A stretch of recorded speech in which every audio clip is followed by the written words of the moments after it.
श्री स्वामी समर्थ. श्री स्वामी समर्थ तारक मंत्र.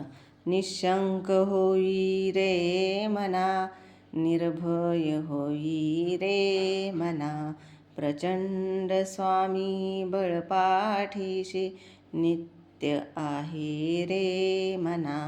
अतर्क्य अवधूत हे स्मरतृगामी, अशक्य हि शक्य करतील स्वामी.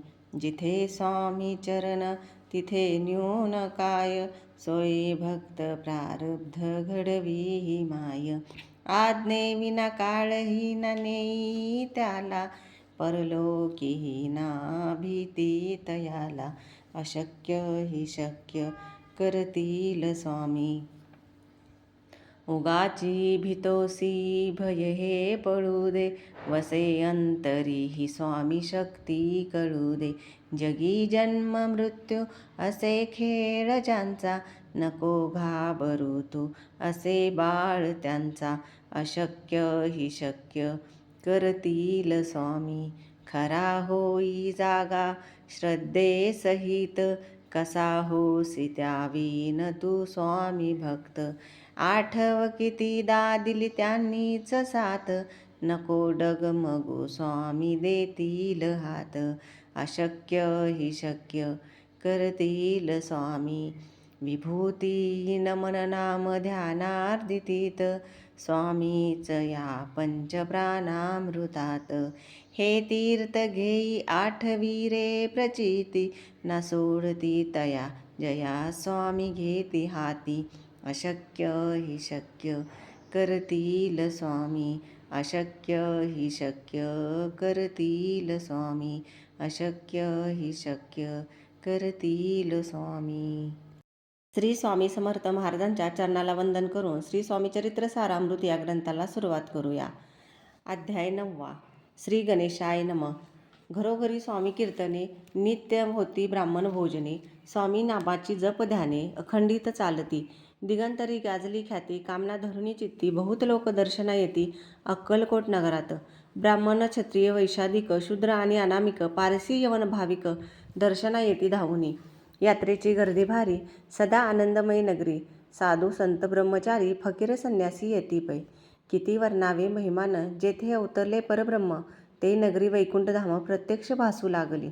असो ऐशा नगरात शंकरराव प्रवेशत, आनंदमय झाले चित्त, समाधान वाटले. जे होते स्वामी सेवक, त्यात सुंदराबाई मुख्य. स्वामी सेवा सकळीक तिच्या हस्ती होत असे. व्याधी दूर करावी म्हणून विनंती कराल स्वामीचरणी, तरी आपणा लागून द्रव्य काही देईन. बाईशी द्रव्यलोभ पूर्ण, आनंदले तियेचे मन. म्हणे मी इतके करीन, 2,000 रुपये द्याल की. ते म्हणती बाईसी, इतके कार्य जरी करशील तरी 10,000 रुपयांची देईन, सत्य वचन हे. बाई विस्मित झाली अंतरी. ती म्हणे हे सत्य जरी, तरी उदक घेऊन करी संकल्प आपण सोडावा. शंकरराव तसे करती. बाई आनंदली चित्ती. म्हणे मी प्रार्थना या स्वामींप्रती कार्य आपले करीन. बाई स्वामींशी बोले वचन, हे गृहस्थ थोर कुलीन. परिपूर्व कर्मे या लागून ब्रह्मसंबंध पीडतो. तरी आता कृपा करुनी मुक्त करावे व्याधीपासूनी.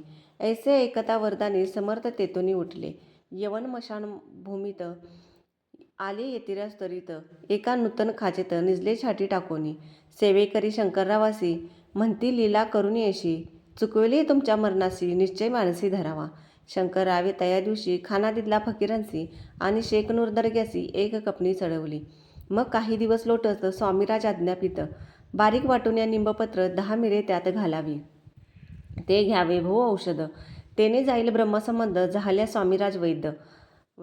व्याधी पळे आपणचे, प्रकृतीस आराम पडला. राव गेले स्वनगराला. काही मास लोटता तयाला, ब्रह्मसंबंध सोडिले.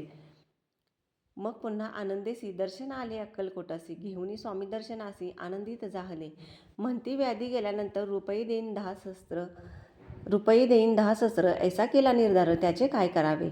महाराज आज्ञापिती. गावाबाहेर आहे मारुती, तिथे चुन्ने गच्ची निश्चिती मठ तुम्ही बांधावा. ऐशा एकांतस्थानी राहणार नाही कोणी, ऐसी विनंती स्वामीचरणी कारभारी करताती. सर्वानुमते तेथेची मठ बांधिला चुने गच्ची. कीर्ती शंकररावांची अजरामर राहिली. इति श्री स्वामीचरित्र सारामृत. नाना प्राकृत कथा समर्थ. सदा परिसोत भाविक भक्त. 9वा अध्याय गोढा. श्री स्वामी राजार्पणोस्तु. शुभ भवतु. श्रीरस्तु. अध्याय 9. प्रत्येक ओळीचा मराठीत अर्थ. श्री गणेशाला वंदन करून नवीन अध्याय 9 सुरुवात करूया. त्या काळात घरोघरी स्वामींचे गुणगान होत असे. ब्राह्मणांना भोजन दिले जाई आणि लोक मनापासून स्वामींच्या नामाचा अखंड जप करत असत. स्वामींची कीर्ती सर्वत्र पसरली होती. मनात विविध इच्छा धरून अनेक लोक अक्कलकोटला स्वामींच्या दर्शनासाठी येऊ लागले. सर्व जाती धर्माचे लोक, ब्राह्मण, क्षत्रिय, वैश्य, शूद्र, अगदी पारशी आणि मुसलमान भाविकही रांगेत उभे राहून स्वामींच्या दर्शनाची वाट पाहत असत. अक्कलकोटमध्ये प्रवाशांची मोठी गर्दी असे आणि ती नगरी नेहमी आनंदाने भरलेली असे. तेथे साधू, संत, ब्रह्मचारी, फकीर आणि संन्यासी मोठ्या संख्येने येत. ज्या ठिकाणी स्वतः परब्रह्म स्वामी अवतरले आहेत त्या नगरीचे महत्त्व किती वर्णन करावे.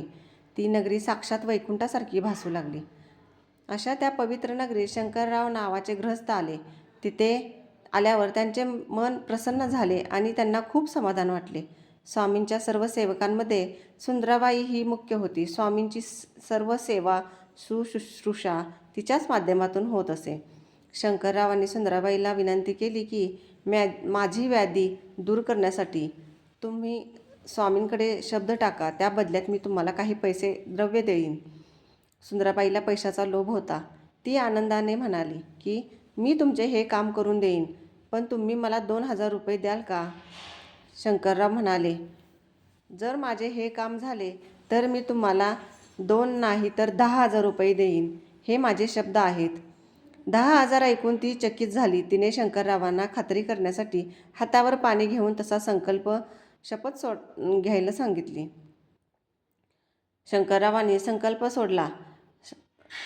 सुंदराबाई आनंदी झाली आणि म्हणाली, मी स्वामींना प्रार्थना करून तुमचे काम नक्की करून देईन. बाई स्वामींना म्हणाली, हे गृहस्थ मोठ्या घराण्यातील आहेत, पण त्यांच्या पूर्वकर्मामुळे त्यांना ब्रह्मसंबंध एक पिशाच पिढा त्रास देत आहे. त्याच्यावर कृपा करा आणि त्यांना त्या व्याधीतून मुक्त करा. अशी विनंती ऐकताच वरदान देणारे समर्थ तेथून ताडकन उठले. स्वामी तातडीने मुसलमानांच्या स्मशानभूमीत गेले आणि तिथे एका नवीन खोदलेल्या खड्ड्यात कबरीच्या जागेत पालथे निजले. स्वामींचे हे वागणे पाहून सेवक शंकररावांना म्हणाले, स्वामींनी ही लीला करून तुमचे मरण टाळले आहे. शंकररावांनी त्या दिवशी फकीरांना जेवण दिले आणि तिथल्या दर्ग्यावर एक कफनी अर्पण केले. काही दिवस गेल्यावर स्वामींनी आज्ञा केली की कडुनिंबाचा पाला बारीक वाटून त्यात 10 काळी मिरी घालावी. हे औषध घ्या, त्याने तुमची पीडा जाईल. प्रत्यक्ष स्वामीच वैद्य बनल्यावर तो आजार आपोआपच पळून गेला. शंकररावाच्या प्रकृतीत सुधारणा झाली आणि ते आपल्या गावी परतले. काही महिन्यानंतर तो ब्रह्मसंबंध पूर्णपणे निघून गेला. आजारमुक्त झाल्यावर ते आनंदाने पुन्हा अक्कलकोटला स्वामींच्या दर्शनासाठी आले आणि स्वामींना पाहून त्यांना खूप आनंद झाला. शंकरराव स्वामींना म्हणाले, व्याधी गेल्यास 10,000 रुपये देईन असा मी संकल्प केला होता. आता त्या पैशाचे काय करू? स्वामींनी आज्ञा दिली, गावाबाहेर मारुतीचे मंदिर आहे. तिथे तुम्ही चुन्याने पक्के काम करून एक मठ बांधावा. तेव्हा कारभारी स्वामींना म्हणाले, अशा एकांत जागी कोण राहायला येणार नाही. परंतु स्वामींच्या आज्ञेनुसार तिथेच पक्का मठ बांधण्यात आला आणि त्या कार्यामुळे शंकररावांची कीर्ती कायमची राहिली. अशा प्रकारे श्री स्वामीचरित्र सारामृताचा हा 9वा अध्याय पूर्ण झाला. हे सर्व स्वामींच्या चरणी अर्पण असो. सर्वांचे कल्याण हो. श्री स्वामी समर्थ.